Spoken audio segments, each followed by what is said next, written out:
Hey everyone, I just want to first off and say thank you to everyone who's reached out for all the support, and then also just congratulations to everyone that's getting hired that we've been able to help. I'm just so proud. I wanted to just give a quick shout out. We've gotten 4 people hired in the last in the last several weeks, all over 6 figures. We're just so proud of the people inside the course, how hard they've been working, and just want to give a shout out to each and every single one of you guys, because you are the real deal. You're not messing around with Katie, Lauren, Robert, Danny. Just congratulations to each and every one of you. We also just got somebody multiple offers. They're just waiting, so we can't put their name out here yet, but we will. Just want to say, so proud of all of our students who come in, do the work. They all got hired in under 8 weeks, which is absolutely amazing, and none of them, like I said, had sales experience, so it's just great to see the success. And so I just want to give a shout out. If you guys are brand new, welcome to the podcast, welcome to the show. So excited to have you. And if you guys are really interested, I would tell you just to go back and watch some of the older episodes. That way you can have a little better understanding, because at this point we have over 150 episodes.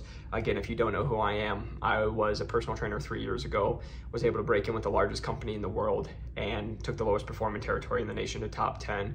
I'm a regional manager of a medtech startup called Innovis Medical now, running the whole Western United States. And through that process, I've helped over 1,000 people break into medical device sales, knowing that our average person breaks in 9.8 weeks at $91,000. And so the reason I just go into that detail is we have a lot of new listeners, a lot of people who are just graduating. It's great to have you all, but I just wanted to give you a shout out to, if you guys are really wanting to learn more, probably going back will help you guys. But if you are really interested in breaking into medical device sales, you just heard the stats. We only work with 5 people every month because we only want to work with very serious people. So if you guys are looking to break into medical device sales, feel free to reach out. You can find us at Jacob McLaughlin or New to Medical Device Sales on LinkedIn. The thing is, you will need a LinkedIn, so make sure you make one, and feel free to follow me, follow us. We would love to just connect with you. Happy to get on calls with you guys. And so excited to help you break into the industry. And the one thing I did just want to give a quick shout out to all the reps that are in the industry that still listen. First off, shout out to you guys. I absolutely love you guys. I love getting the messages of that. You took what we said, you've broke in, now you're having success. The one thing I do just want to give you a little teaser is keep listening over the next several episodes and several weeks. We have something very special for reps that are now in the industry that's going to be a benefit, and it's going to be beneficial for you guys. Hint, hint, there's some things in the works for you guys, and so it's only here to help you guys. Again, we've been able to take associate reps to full-line reps in under a year, and so we're going to just continue to put more value out to you all in every possible way that we can. And so I would just tell you and encourage you to be on the lookout, and for everyone who is listening now, that will also benefit you, because once you do break in, these resources will be available to you as well and help you. So I'm so excited to go over. Just so you guys know, I don't know what got into me. I was zapped up today, and I am ready to share some knowledge, and I hope you guys hopefully get some laughs out of this.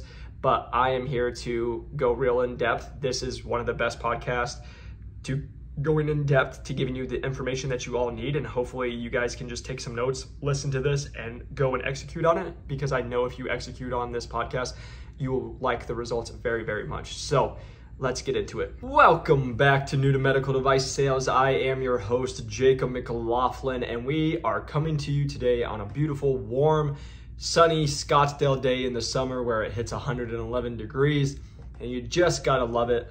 I've been doing lately, last couple of weeks, I've been just really getting into my runs, where I usually used to go on a run like once a week. Now it's been like almost every day. I go for a run in the hottest moment of the day, and then I put a motivational like Jordan Peterson or something just to listen to as I go through it, and it makes you a psychopath. So don't do that. That's not safe. If you're in hot weather, don't do it. It's just something I've been doing for a while. But yeah, I've been really enjoying it, and that has nothing to do with medical device sales, but I just figured I'd tell you a little bit about my day. Hope your day is going great as well. But I wanted to make this episode because I've been thinking about this a lot. I've been getting a lot of college students, but a lot of people just even transition. I just talked to somebody today. They were in sales for 20 years, but now they're looking at making that transition to medical device sales. And I just talked to also a medical student earlier this week, and it was just like, they just don't know almost anything about the industry. And so a lot of the people that are listening are probably in that same boat, but I want to be able to make an episode that's going to talk about something that's brand new. If you've never even heard of medical device sales, or this is your first episode you've ever heard, that's why I wanted to make this. But also, if you are going through the process, maybe there's going to be some things that you can pick up that you're not doing in the process right now. And so I wanted to make this as, medical device sales for beginners and getting hired. So getting hired for beginners in medical device sales, because the thing I think about is if you never got hired in medical device sales, you are a beginner. And so after getting over 1,000 people hired, I just want to give a quick shout out. I know we already did it at the beginning, but I will quick shout out.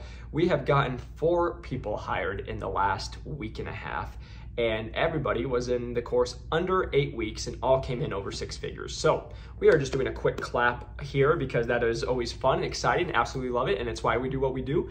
And also something I should say is none of those people had any sales experience. So yes, you can break in with medical device sales without sales experience. And yes, you can get in at 6 figures without medical device sales. So yes, yes, yes. All right, let's move on to what you guys are here for, learning about medical device sales. And so I want to make this again for the beginners. Honestly, I talked to several people this week. They didn't know the difference between an associate rep or a territory manager. And so I just wanted to go over 5 quick things that I think will be very helpful for you guys and then expand a little bit on them. But number 1 is when you are breaking into medical device sales, just understand that there's going to be a lot of different companies, a lot of different divisions, a lot of different products, and that's going to determine where you end up going for how much money you're going to make, how much you're going to work-life balance, what's the opportunity for growth. And so that's why there's so much to learn, because when you don't know what you're doing and you don't understand, it's literally like going to the ocean. There's just so much to go there and to learn and what's inside and everything. And so that's why for us, we're able to help you, because being able to do this, getting lots of people hired, I know almost every company we've been able to see it. And also, even if we never seen the company, by seeing the products and then also how they do the process, and we can see the contracts once we get them offered, we know if it's a good opportunity or not. So that's number 1 that I wanted to talk about, is just understand that there's so many different opportunities in different companies, and each different company is going to have different divisions. Some of them will have, some companies will just sell one product and that's it. And then other ones will have literally, like if you think of the big dogs, some of them will have like 30 different divisions inside of one massive company, right? So you just have to understand, and each one of those companies or divisions run basically as their own company. They have their own VPs and all that stuff. So just understand it's so big. Number 2, let's go 1A off that, or 1B off that, because I didn't even have that part in this, but as I talked, I was like, that's probably a good point for people to understand. But really to go like 1B on this is, knowing the difference between an ASR, a territory manager, clinical specialist. We've talked about that a lot, but honestly, most people I've been talking to, they don't even know the difference lately. So I figured I'd just do a refresher. So if you don't know, an associate sales rep is the most entry level. You will see them getting posted at 55 to 75K. I will just be transparent. Our people that we've been getting placed normally come in between that 75 and 110. We have gotten associates at 110. So I know, very hard to believe, but it has happened, and it depends on the division. Again, it goes where you're going. So they're going to be the ones that are the entry level, running the trays. They're going to be learning. You don't usually have a quota, but you are going to be helping out with the territory. You're going to be growing. Then you go to the next one of a clinical specialist. That's where we get a lot of nurses, physical therapists, occupational therapists, speech language pathology. Literally, we just got Katie, which you guys will hear here in the future, her episode, where she didn't have that background. She had an exercise science degree and then had some clinical experience, but she was able to come in as that. And then we just also got Lauren, shout out to Lauren, physical therapist, who just broke in as well as a clinical specialist. So again, just having a lot, usually it's those clinical worlds, again, nurses make good ones, but just having that knowledge, because you're going to be the product specialist, and a lot of times you're going to be working with patients. You're not going to usually have a quota. If you do have a quota, the quota is like you need to get 15 new patients this quarter, right? So it's not so much as you have to do $1 million or whatever it is. And so that's something, so there's not the quota. You're going to make more normally than the associate, because it's a step up, and it's like the step between associate and territory manager, but for the fact of it's only product specialist. So again, you can go from associate to, usually it's not associate to clinical specialist then territory manager. It's usually associate to territory manager. But we've also had clinical specialists start, because they usually get paid more. Like I haven't had a clinical specialist normally. I think just once started under 6 figures. So normally they're going to be a little higher pay, and then they're able to go into it, and they're going to be the product specialist. But again, they're usually going to be looking for clinical experience, because you are going to be dealing with nurses, patients, and you're going to be talking to the patients, and you're like the product specialist and talking to them. And then lastly, the territory manager, or just a simple word is full line rep, right? The thing I always have to say is people will be like, well, like I hear it all the time, Abbott or some of these other companies, well, they're named this and they're named that. Yeah, you just have to learn what the names are, because, I've seen where it's like clinical specialist 1, 2, 3, 4. Like, what does that mean? You just have to go talk to them and find out, because that probably is the same as, you know, a territory manager somewhere else or whatever it is, right? A clinical specialist here, but they just have more experience. So it's just being able to learn the lingo. But overall, a territory manager normally is just a full line sales rep. So they're the ones who are responsible for having a quota. They are going to be the ones that are usually running the cases. It's their territory. They will be over the clinical specialist and the associate sales reps. Those will normally work for them because they're going to be the one running it, and then they kind of direct it. And the easiest way to say it is, it's my business as a territory manager. You're the full line rep. It's your business. You are in charge of everything. And so that's where the responsibility is. And so here's the thing. This is also where you can make a lot of money because you are the rep. And if you go 162% to plan, there's going to be bonuses and overages. And so when you hear these big numbers of reps making it, yes, it can happen. But also you have to understand, just like running your own business and anything in entrepreneurship, everything when you do that is your fault. If you're a clinical specialist, they're going to blame you. If their clinical specialist messes up, I just put it in my head, but didn't say it. The clinical specialist or your associate sales rep messes up, they're going to blame you, the full line sales rep, because that's your employee, quote unquote. That's your team. And you're the one who's going to have to answer to it. And so that's where it's like everything's your fault. And here's the great part. We always talk about, hey, you hit quota and you make over, you're going to make a bunch of money. And that, yeah, that's great. But also, if you don't hit quota, who is in trouble? You are. So it's like, that's the thing that people just have to understand, is like why some people will start in the clinical specialist role, get their feet wet, kind of get understanding, or even that associate role, get a couple years underneath them, and then go into the territory management and territory manager, because once you go into it, you're responsible for everything.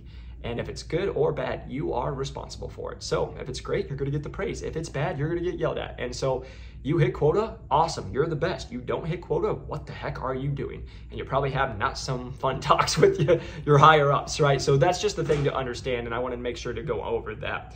Now, number 2 is what I wanted to go over, is the next one is the district manager or the hiring manager. Again, these are going to be the district or the regional managers. What that means is those are the hiring managers. Those are the people that are responsible for filling the position.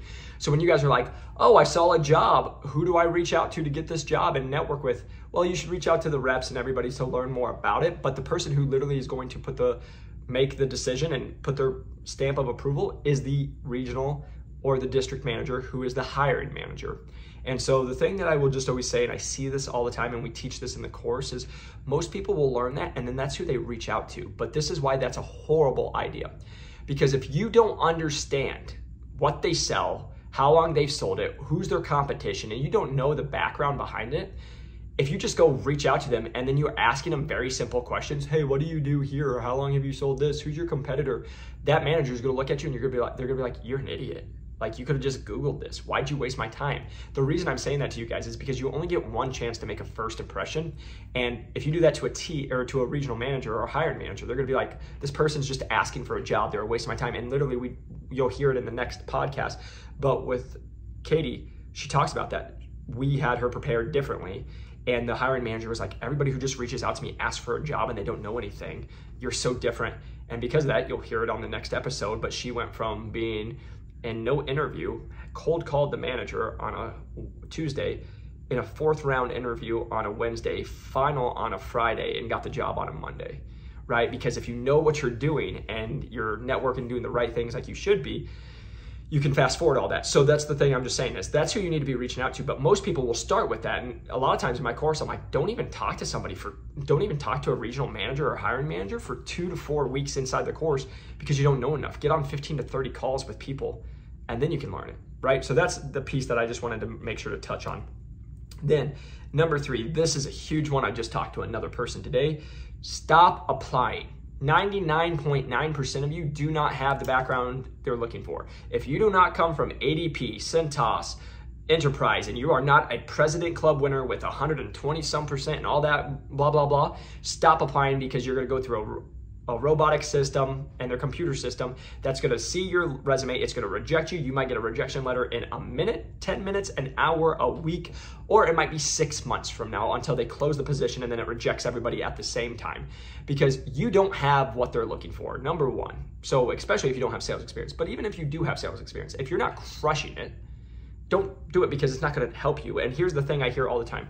Well, I know somebody, they gave me a referral. Let me make this very clear. You want to know why that person gave you a referral? They get paid off of it. It's called a finder's fee. And so if you work at companies and then I put you down and you apply and you get hired, I get $1,000, $1,500, $2,000, whatever it is, I'm going to get paid that in my bonus or as a bonus because I just helped the company find somebody. That's why all these reps are like, yeah, just put me down. But understand that a lot of times doesn't even get you to the next round, because a lot of times the reps, I just talked to somebody who did this today. They talked to somebody, they said, here, just put me down as a recommendation or a referral. But then they're like, there's no jobs available. So now here's where you'll learn. If that person really cared about the person they talked to and they really liked them, because that's what the girl who told me, she's like, oh, he just must like me because he gave me the referral. No, he gave you that because he's going to get paid off of it. Because if he really liked you, he would actually be helping you find a job. He'd be reaching out to teammates, seeing if they knew of anything and trying to get you placed and help you with that. Compared to, no, just write me down if you find something. That's him just being like, great, I don't know if she'll get in, but if she does, I'll make a couple grand, right? So understand, unless they are really helping you, just giving a referral, it's not gonna do anything, number one. Number two, that's a perfect example. What if you're a neuromod and you reach out to cardiac? Well, that doesn't transfer over. They're not gonna care about the neuromod because they don't even know the neuromod guy if you put that as a referral. So it's not gonna get you up there. So that's the biggest thing. And let's just say out of, oh, it worked out and the referral you put in got you an interview, right? Again, this is what I say. Everyone will tell me, oh, I know somebody, or I have a friend who is in the medical device world. Great. That's just getting your seat at the table. You now have to beat out 500 people who all are most likely more qualified than you. How are you gonna do it? And I say this all day, all the time. What about if I get you an interview today? What are you gonna do with it? And every single time when I'm on the phone with you, if you're listening to your podcast, you're gonna be like, well, I'll crush it. I'll do it right now. No, when I'm on the phone with each and every person that I ever say that to, if I get you an interview right now, what are you gonna do with it? I don't know. Exactly, that's the problem. You guys don't know how to play the game. If you don't know how to play the game, you can't win the game. And then you're going up against people like ours that all we do is we understand the game because we've gotten over 1,000 people hired. We literally have gotten, Katie, we just got hired in under a week at the largest company in the world for over 6 figures, like bam, because we understand the process. We understand what they're looking for. We just speed it up and we know what you need to do, compared to if you don't know what you're doing, oh, I'm gonna try it, and then you're gonna get rejected. And let's say after 6 months, you finally got 3 interviews, but you're like, I hear this all the time. Yeah, but I've been trying for 6 months, but yeah, I've made it pretty far. I made it to the 3rd. Well, there's 7, so you didn't even make it halfway, right? So you're not doing that good. You're only 6 months in, and guess what? Let's say you get to the 4th and the 5th round. That's a whole different beast than the 1st and 2nd, where it's an initial phone call and then with HR. Right? Or talking to a rep. That's not talking with 4 regional managers or doing a presentation and then getting grilled for an hour straight. It's way different. So that's what you guys don't understand, is most people are like, they'll listen to this and again, they're in the car or you guys are working out or whatever you're doing. You're like, no, I got this. Oh, I can do it. But then it's like, if I just grill you, like if I get on the phone with you and just grill you every single time, it just happened this week to the girl I was talking to, like I asked these questions, like, I don't know. And I'm like, you're not even 6 to 12 months from even trying to get a job right now, because you don't know, and your background, quote unquote, will go. But then this is what I'll say is there's certain companies out there, and I'm not going to name them on the podcast, but I will just say there's certain medical device companies that you guys will see that many people get hired from certain organizations or whoever it is, and they don't have much experience, not naming any names, but you'll see that. And then you're going to see that the lifetime that they stay there is under a year for every person who goes there. You look, oh, they were there under. Why is that? Because it's entry level. They don't care about you. They're not going to pay you any money because it's just a turn and burn kind of business. And then we've talked about, I've had people that those guys were full line reps at this company that just hires everybody. And it's not really medical device, sorry to burst everybody's bubble, but then they'll do that. And then it's like, oh, I'm a territory manager. And I'm like, how much you making? They're like 62 grand. And I'm like, great, we just got a associate place at 105. So you're making 40K less. And you think because you're a rep, but you're not even at a real medical device company and you're not doing it. Now you're gonna go waste 6 to 12 months to a year. You're not even at the big companies compared to our people are already hired at, like, just to let you know, every single person that was hired that I just named with you is in the top 30 of companies that when you search them, you'll find. And so now like one of the girls I worked with, she was a rep for 1.5 years at a small company, full line rep at this exact company. And it did that to come in as an associate for the big company, to work 1.5 years for there, to then be a full line rep. So now it took you 3.5 years or whatever the math is to then actually be a full line rep, compared to you could have came in with the bigger company right away, made more money, been in getting the experience, and then you're going into a role way faster. And that's what people just don't understand. And then when you don't know what you're doing, it makes it very difficult. So that is a long rant of why you should not apply. But again, just knowing somebody is just getting your seat at the table, that doesn't help you. Applying will do literally nothing for you, especially if you don't come from the B2B sales experience world that I told you about. So that's the number 3. Number 4, networking. And I say this all the time, networking, but I will say this, and I've said it on a podcast, 99.9% of you network wrong. Let me tell you why. I wake up and I see 40 messages in my DMs, and I go check them. And what is it? Hi, Jacob. Do you know of any jobs available in this area? Don't know you. So even if I did, I wouldn't put you up for it. And when I say me, again, don't think it's like, oh, Jacob's just a jerk or whatever it is. It's literally, I'm just playing the role as every single human being you just messaged. Because if I don't know you, why would I help you? Because you could literally be a psycho killer and you would stink. And my name's now stamped to that. I don't want that. I don't know you. I don't know anything about you. And guess what? You just show me that you're literally the laziest person in the world, and you're coming into the hardest industry in the world for sales, but you just show me you're literally the laziest person because you don't even know who I am, and you just asked for a free handout to get into the hardest industry in the world. Yeah, not a great look. So, number 1, don't just be like, hey, looking for a job. Do you know of any? Because I can tell you certain organizations where these people graduate from, and then that is 99% of the messages that I get. Hey, just graduated from this program. Do you know of any jobs in my area? Yep, I do, and I'm not giving them to you. And I'm not even gonna put you up for it because you just showed me why you would be a horrible prospect. And again, when I'm saying it from me, that is literally everyone, because you don't understand. You don't go to a doctor and say, like for example, I don't go to a doctor and say, hey doc, I'm with Innovis, use my stuff. They'd be like, F off. But that's what you guys are doing when you're sending those messages of, hi, my name's Jessica, I went here, I want a job, and I want $1 billion. Great.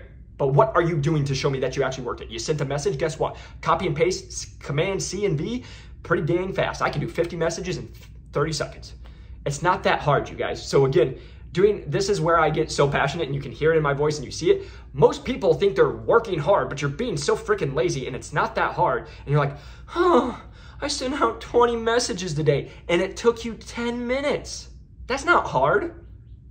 You just copy and paste it and then change the name, right? And we talk about the certain volume of doing that, but if you're just sending a message of, I'm looking for a job, great, nobody's gonna help you. Now, second one, hey Jacob, looking to break into medical device sales, let me pick your brain.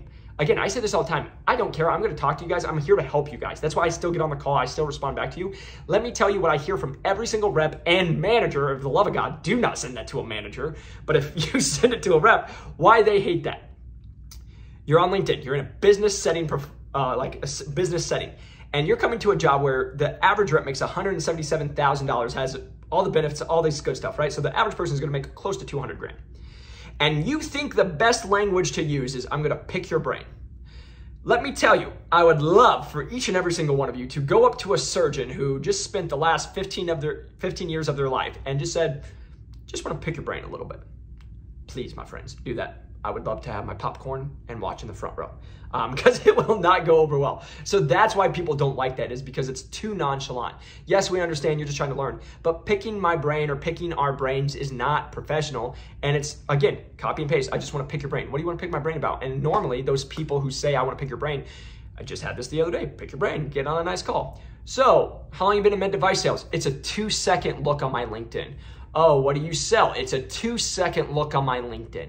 Oh, why'd you leave, or how long have you been with this company? It's a 2-second look on my LinkedIn. Now you can see the sarcasm that I'm saying. It's literally, people are so lazy. They just want you to tell them everything. They don't even do their research. Just to give you guys an idea, the girl I'm talking about, literally the other day, she's going to listen to this because I told her to listen to the podcast, and she's going to laugh as I say this.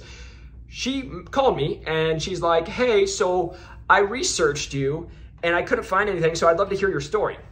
Well, if you guys are listening to me, you found me somehow. So I then just gave her and I said, hey, I'm just going to give you a little crap real quick because you didn't search very hard, because I have over 150 episodes. I'm one of the top podcasts in the space. If you search anything medical device sales, I will pop up. And I'm on Instagram, TikTok, YouTube, LinkedIn, any profile that you can think of. And I've been posting stuff for the last 3 years. So I can just tell you, if you searched one thing about medical device sales, I know I popped up because I get told that I pop up. The reason I'm saying that is, liar. You told me that you looked hard. You didn't even do a 10-second search. You just got caught in the lie, and I'm going to tell you that. Let me just tell you, most people I talk to is that person right there. Oh yeah, Just searched, I checked it out. That's why these people get so annoyed, is because you guys are so lazy. You won't even go onto someone's profile that you're about to talk to, and you won't even look in their experience. Oh, this person worked at Smith & Nephew for 5 years into sports medicine. And now they're at Stryker in endoscopy. I wonder why they made the switch. That's a great question. What's the difference between those two divisions and what they think of the difference? Oh, it shows you took 10 seconds, listened or looked at them, cared enough about it, and then checked it out. Compared to everybody who's networking is like, yeah, so I'm trying to break in the industry. What's your advice? Oh, yeah, do you got any jobs for me? Yeah, no, we don't.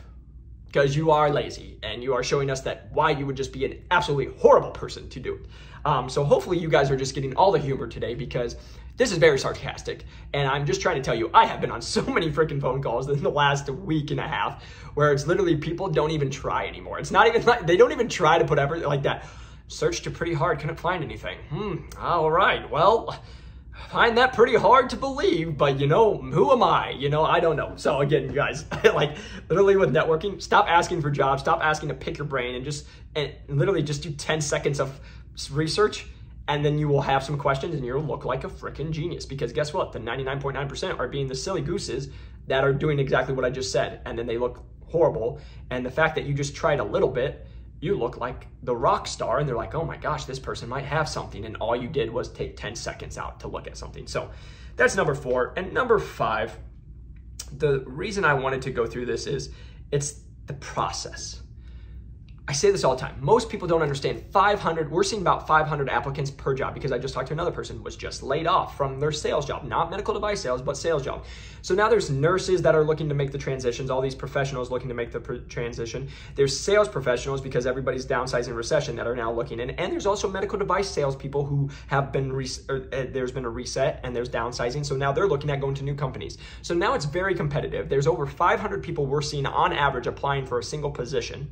And the only reason I can say that, and you guys are like, how do you know that? Because they literally will tell our candidates that there's 500 people in the pool and you won, right? That's how we know that. And so the reason I'm saying that is we're seeing over 500 people. The interview process is 5 to 7 interviews. And again, sometimes it's 3, depending on the size of the company, whatever it is. But on average, it's 5 to 7 interviews. Usually it's 6 to 12 weeks. And let me just say that's when they get you the first interview. So from the moment the first interview starts, it's 6 to 12 weeks.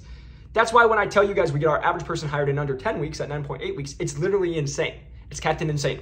Because from the time they're getting it, sometimes we're faster than the processes. And again, you just heard, like you'll hear next week, Katie literally got slotted in a 4th interview, and in 5 days or 7 days later, she had a job from the top company in the world. So it's, if you know what you're doing. The reason I'm saying that is most of you guys don't understand it's 5 to 7 interviews, 6 to 12 weeks long. There's 500 plus people applying for a single position. Again, you just getting an interview 1 to 3 to 5 to 7. They're all very different. They're all looking for specific things. The process is so different in each one. Each company is going to have a different pull. And so if you don't know what you're doing, that's what's going to make it super challenging. And it's for the people that we have that we know that they know what they're doing.